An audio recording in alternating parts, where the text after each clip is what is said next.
নমস্কার বন্ধুরা, কেমন সবাই? ভালো তো? দেখো আমরা সবাই কিন্তু ভালো আছি। আমার মেয়ে সকাল সকাল ঘুম থেকে জেগে গেছে, কারণ আজকে ওর বার্থডে আছে। তাই আমরা সকালবেলা কি করেছি, চাল তেল মানে একটু মিষ্টি মিষ্টি বানানোর জন্য এনেছি। আর একটা মুরগি এনেছি আমরা, না এটা দোকান থেকে মানে কাটিয়ে আনতে পারিনি, দোকানে প্রচণ্ড ভিড় ছিল। আর আমাদের ওর বাবারও শরীরটা অত ভালো ছিল না, লাইনে দাঁড়াতে হবে বলে তাড়াতাড়ি ঘরে এসে বলল ঠিক আছে আমি কেটে রেখে দিই। আর লোকজন তো না, শুধু আমরাই, মানে আমরা তিনজন আর ওর বড় জেঠিমাদের ঘরে তিন চারজন, এই কয়েকজনই, বেশি লোকজন আর বলিনি বর্ষা বাদলের সময়।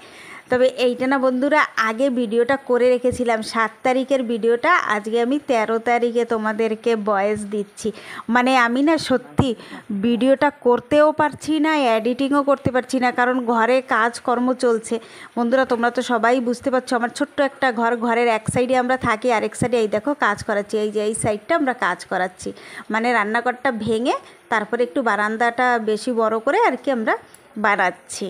তো এই দেখো দুপুরবেলা মানে রোদ ছিল করে আমি বলেছি যে ঘাস পোড়া ওষুধটা তো আছে, সেই ওষুধটা একটু দিয়ে দিলেই পারতে ঘাসে, তাই সেইটা আর কি দিচ্ছে। তবে ওই দেখো আমরা ফুটপাত বানিয়ে নিয়েছি, সুপারি গাছ কেটে ওইটা দিয়ে তারপর আমরা ফুটপাত করে নিয়েছি, কারণ প্রচণ্ড কাদা, কাদা দিয়ে না হাঁটা যায় না। তা এখন কাদা হয় যেহেতু পায়ে লাগে না, কারণ সুপারি গাছের ফুটপাত, তা পাশ দিয়ে অনেকটা ঘাস হয়ে গেছে।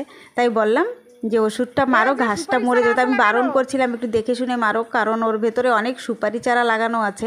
তো দেখে শুনে মারা তো দূরের কথা বন্ধুরা, আমি 7 দিন পরে তোমাদের বয়স দিচ্ছি, তাই বলছি সুপারি চারাগুলি সব আমার মরে গেছে, মানে কম করে 12-13টা সুপারি চারা সব মরে গেছে। আর এই দেখো আমরাও মানে সন্ধ্যার আগে আগে স্নান দান করে রান্নাবাড়া করে নিয়েছি। মেয়ে আমার কেক কাটছে, এইখানে না 2টো কেক আছে, আমি একটা আগে থেকেই একটা অর্ডার করে রেখেছিলাম, আর একটা ওই দিদি ওকে সারপ্রাইজ দেওয়ার জন্য নিয়ে আসছে, তাই 2টো কেক হয়ে গেছে।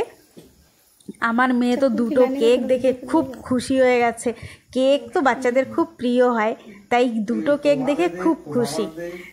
লোক আমরা কিন্তু বেশি নাই, 8-9 জন লোক আর কি, তো ঠিক আছে চলবে। মানে বাচ্চাদের খুশিটাই সবাই চায়, বাচ্চাদের খুশিতে সবাই খুশি হয়ে যায়। দেখো কেকটা কেটে সবাইকে একটু একটু করে কেকটা খাইয়ে দিচ্ছে। আমি ওকে আর খাওয়াইনি, আমি নিজেই একটুখানি খেয়ে নিয়েছি ব্যাস। তারপরে ও সবাইকে খাইয়ে দিয়ে ও খেতে বসে গেছে। আর ভিডিওটা বন্ধুরা বেশি বড় করব না, কারণ ছোট্ট ভিডিও করে নিয়েছি, তবে তোমরা একটু ধৈর্য রেখে দেখো বন্ধুরা। মানে কি আর বলবো, তোমরা যদি দেখো তাহলে আমারও আনন্দ হয় আর খুশিও হয়। খাবার দাবারের কোনো দেখাচ্ছি না, মানে খাবার দাবারটা অনেক রাত্রে হবে, তাই সন্ধ্যার সময় ভিডিওটা করে আমি সন্ধ্যার ভিডিওটাই আর কি দিয়ে দিয়েছি, আর বেশি কিছু করলাম না বন্ধুরা। তোমরা ভালো লাগলে সাবস্ক্রাইব করো, লাইক করো, কমেন্ট করো, শেয়ার করো, আর সবাই ভালো থাকো।